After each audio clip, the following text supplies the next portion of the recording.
छोटू robot को खींचने लगा। उसने पूरी रात लगा दी। उस भारी मशीन को इंच इंच करके घसीटते हुए वह सुबह तक सिंटेक्स कंपनी के मुख्य गेट पर पहुंच गया। वह कीचड़ से सना हुआ था, उसके कपड़े फटे थे, लेकिन उसकी आंखों में एक अजीब सी आग थी। सुबह के 8 बज रहे थे। कंपनी के गार्ड्स ने देखा कि एक गंदा सा भिखारी बच्चा उनके करोड़ों के अब कचरा बन चुके रोबोट को गेट पर खड़ा करके हाँफ रहा है। गार्ड्स उसे भगाने के लिए डंडे लेकर दौड़े।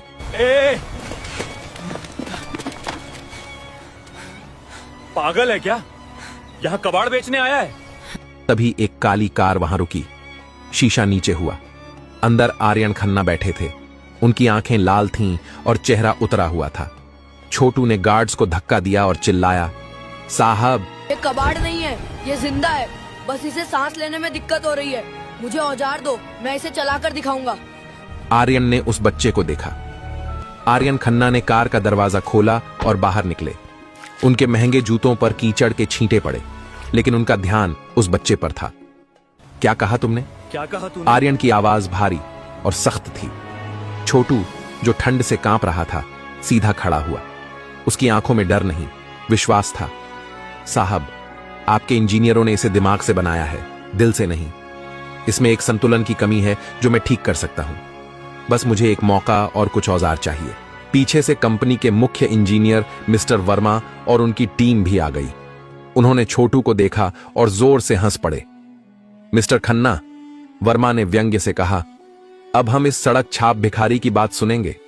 हमने MIT और IIT से डिग्रियां ली हैं, सालों रिसर्च की है।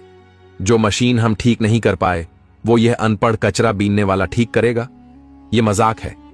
दूसरे इंजीनियर ने भी ताना मारा, अरे, इसे लगता होगा कि यह कोई पुराना रेडियो है जिसे ठोक पीट कर चला देगा।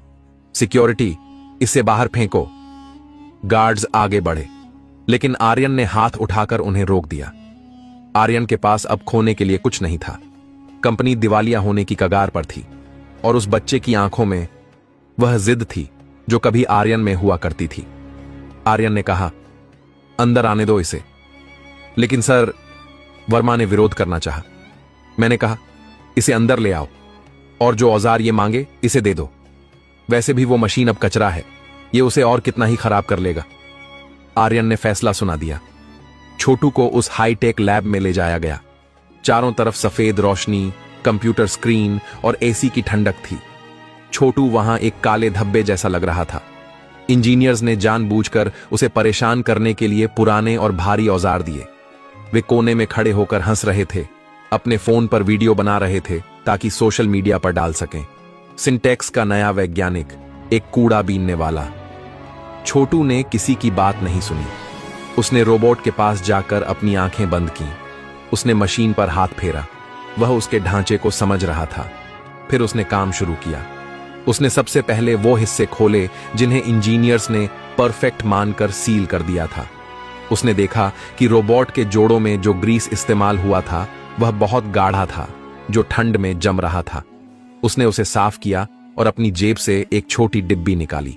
उसमें एक खास तेल था जो उसने पुरानी गाड़ियों के कचरे से बनाया था। वर्मा चिल्लाया, ये क्या कर रहा है? मशीन गंदी कर रहा है। छोटू ने अनसुना कर दिया। फिर वह मुख्य सर्किट पर गया। इंजीनियर्स ने लाखों कोड लिखे थे संतुलन बनाने के लिए, लेकिन छोटू ने देखा कि रोबोट का बायां पैर दाएं पैर से 2 मिलीमीटर छोटा था। एक मैन्युफैक्चरिंग गलती जिसे सॉफ्टवेयर पकड़ नहीं पाया था। उसने रोबोट के पैर के नीचे एक पुराना रबर का वॉशर फिट कर दिया जो उसने कूड़े से उठाया था। घंटे बीतते गए। सुबह से शाम हो गई। छोटू पसीने से लथपथ था। उसके हाथ तेल और ग्रीस से काले हो चुके थे। इंजीनियर्स अब बोर होकर जा चुके थे। सिर्फ आर्यन खन्ना और वर्मा वहां रुके थे। हो गया, छोटू ने धीरे से कहा। वर्मा हंसे। अच्छा? रबर और तेल लगाकर 500 करोड़ का रोबोट ठीक हो गया? चलो इसे ऑन करो और तमाशा खत्म करो।